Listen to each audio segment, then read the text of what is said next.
The WTA's secret war on Iga Swiatek is no longer a conspiracy. It is a calculated financial execution designed to break the world's best player.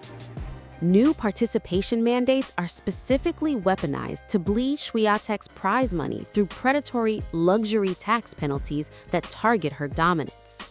The WTA is using Iga's global drawing power to subsidize failing lower-tier tournaments by forcing her into a schedule that guarantees physical collapse.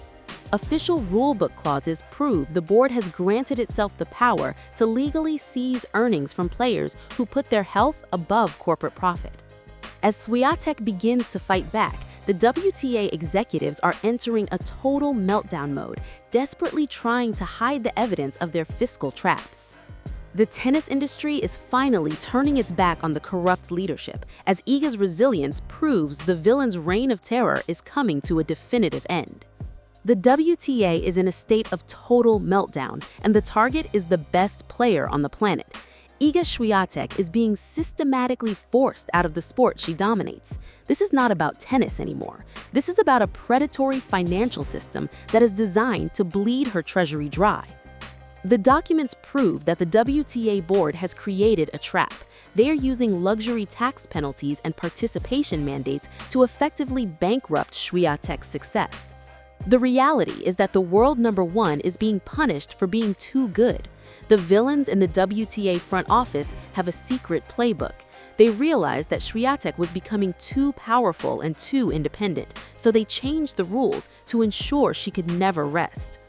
They created a calendar that is physically impossible to complete, but they didn't stop there. They added financial clause to every single missed match. If Iga Swiatek decides to protect her body and skip a small tournament, the WTA strikes. They don't just give her a 0 on the scoreboard, they take the money she earned with her own sweat and blood. The executives like Steve Simon are currently in damage control mode. Their plan to manipulate the rankings is falling apart in front of the whole world. They thought they could use Iga as a cash cow forever. They thought she would just stay quiet and play whenever they snapped their fingers. But the truth is finally coming out. The WTA is facing a massive downfall because their greed has become visible. They are weaponizing the very structure of the tour to ensure the top players are constantly exhausted. This is financial sabotage, plain and simple. Every time Iga wins a Grand Slam, the WTA looks for a way to claw back that profit. They have implemented a system of mandated events that force the top 10 players into a grueling cycle. If a player like Iga says no, she faces a luxury tax that is designed to subsidize tournaments that nobody watches. The WTA is effectively stealing from the winners to pay for their own failures in management. They're using Iga Swiatek's dominance to pay the bills for lower-tier events that are failing to turn a profit. The board is in a panic because Iga is starting to speak the truth.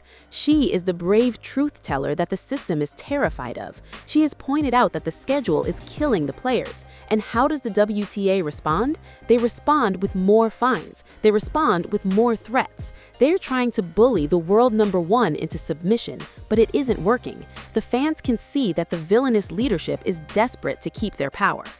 The reality is that these participation mandates are a form of indentured servitude. The WTA claims they are growing the game, but they are actually just growing their own bank accounts. They have created a system where the 0-point penalty destroys a player's ranking if they dare to take a week off. This forces Iga to play when she is injured. It forces her to play when she is mentally drained. It is a calculated move to ensure she can never truly pull away from the rest of the pack. The villain is framed by their own greed. They don't care about the quality of the tennis. They only care about the broadcasting rights they sold for tournaments that players don't want to play in. The board members are acting like vultures. They are circling Swiatek, waiting for her to break so they can point to the rules they wrote in the dark. These aren't rules for fair play. These are rules for corporate control. The public embarrassment for the WTA is growing every day. Their legal standing is starting to crumble as more players realize they are being cheated. The WTA tried to frame this as expanding the tour, but the documents prove it's a shakedown. They are taking millions of dollars in potential bonuses and locking them behind impossible requirements. If Iga doesn't play enough 500-level events, she loses her year-end bonus. That is money she earned on the court being taken away by people in suits who have never held a racket. The meltdown is getting worse for the executives. They are getting caught in their own lies. They claimed these changes were for the fans, but the fans want to see a healthy and happy Iga Swiatek. They don't want to see a champion being bled dry by a corrupt board. The villainous leadership is now facing a revolt from the Players Association. The mask is off, and the world can see the predatory nature of the WTA's financial planning. The second half of the scandal is even darker. When you look at the WTA playbook, you see exactly how they hide their tracks. They use complex rulebook clauses to justify their theft. One specific clause allows the tour to withhold prize money if a player fails to promote the tour enough. They use this as a blank check to find whoever they want, and they want to find Iga Swiatek because she is the biggest target they have. The evidence is clear in the financial reports. The WTA is struggling with debt, and they are trying to fix their mistakes by taxing their best employees. This is a systemic failure of leadership. Instead of finding new sponsors, they're just taking more money from the players. It's a disgusting display of manipulation. They are framing Iga as uncooperative just because she wants to manage her own health. But Iga's innocence is undeniable. She has done everything right. She has been a perfect ambassador for the sport. She has won the matches, she has signed the autographs, and she has carried the tour on her back. In return, the WTA has tried to destroy her treasury. They are using these fiscal traps to ensure that no player ever becomes bigger than the tour itself. They are terrified of a player who has the financial independence to say no to their demands. The industry is now distancing itself from the WTA board. Major sponsors are starting to ask questions about why the top stars are constantly withdrawing. The reality is that the withdrawals are a direct result of the WTA's own sabotage. By forcing the players to play too much, they are guaranteeing that the players will get hurt. Then, they use those injuries as an excuse to trigger more penalties. It's a vicious, predatory cycle that is designed to keep the power in the hands of the executives. Steve Simon and the board thought they could control Iga Swiatek with these luxury taxes. They thought she would fold under the pressure of losing millions in bonuses, but they underestimated her. They didn't realize that she was willing to stand up for what is right.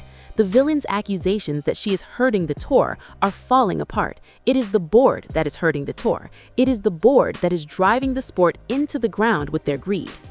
The rulebook is being used as a weapon, but the weapon is starting to backfire. Legal experts are looking at these mandates and seeing a massive liability. You cannot force an independent contractor to work themselves into a hospital bed just to avoid a fine. That is the definition of a procedural failure. The WTA is walking into a legal nightmare of their own making. They are trying to act like they are in charge, but their reputation is in freefall.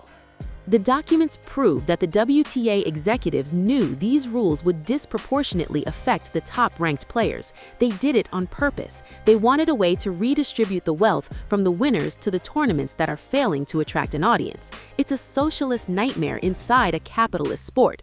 They are punishing excellence to subsidize mediocrity, and they are doing it all while pretending to be the good guys.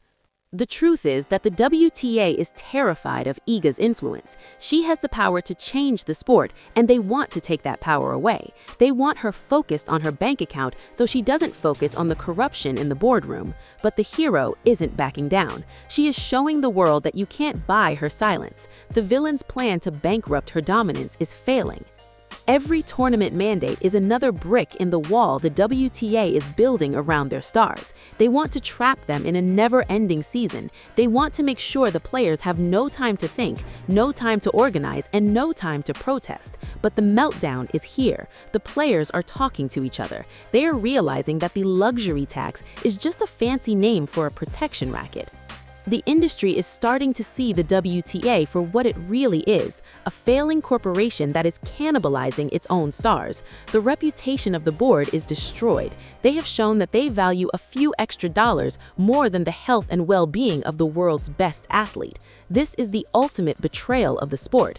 The villain has been exposed as a manipulative, deceitful entity that cares nothing for the game of tennis. Iga Swiatek is the victim of a system that was built to keep her down, but she is also the hero who was going to tear that system apart. Her dominance on the court is matched only by her courage off of it. She is refusing to be a pawn in the WTA's financial games. The more they try to sabotage her, the stronger she becomes. The fans are standing with her and the board is standing alone. The final days of this predatory system are coming. The WTA can only lie for so long before the truth becomes undeniable. They have tried to frame their greed as growth, but no one is buying it anymore. The fiscal traps are being triggered, but they are catching the villain instead of the hero. The board is drowning in the very scandals they created to control others. The reality is that Iga Swiatek doesn't need the WTA as much as the WTA needs her. Without her, their tournaments have no star power. Without her, their broadcasting deals are worthless. She holds all the cards, and the executives are terrified she is going to play them. Their attempts to bleed her dry have only proven how desperate they really are. Their career and their reputation are in a total tailspin. The corruption is deep, but the light is finally being shown on it. The WTA's financial sabotage is the greatest scandal in the history of the tour. They tried to force out a champion because they couldn't control her. They tried to use the rulebook to steal her earnings, but they failed. They have only succeeded in showing the world how truly villainous they are. As the season continues, the pressure on the board will become unbearable. They will be forced to answer for the luxury taxes and the participation mandates. They will be forced to explain why they are targeting the world #1. And when that day comes, there will be no place for them to hide. The meltdown will be complete, and a new era of tennis will begin. Iga Swiatek has already won the battle for the truth. She has survived the fiscal traps and the predatory scheduling. She has shown that her spirit cannot be bought or sold. The WTA board is left with nothing but their failing plans and their ruined names. The industry has moved past them, and the history books will remember them as the villains who tried to destroy greatness for a few extra pennies. The calculated lies are over. The procedural failures are exposed. The villainous reign of the current WTA leadership is coming to a crashing halt. They thought they could silence the best player in the world by attacking her finances. They thought they could break her with mandates and taxes. They were wrong. They have only made her a symbol of resistance for every player on the tour. Iga Swiatek remains at the top, while the WTA board is sinking to the bottom. Their predatory tactics have backfired in the most public way possible. The world is watching, and the world is on Iga's side. The villain's downfall is not just coming, it is already here. They have lost the locker room, they have lost the fans, and they have lost their grip on the sport. The board thought they'd destroy Iga Swiatek, but they only destroyed themselves.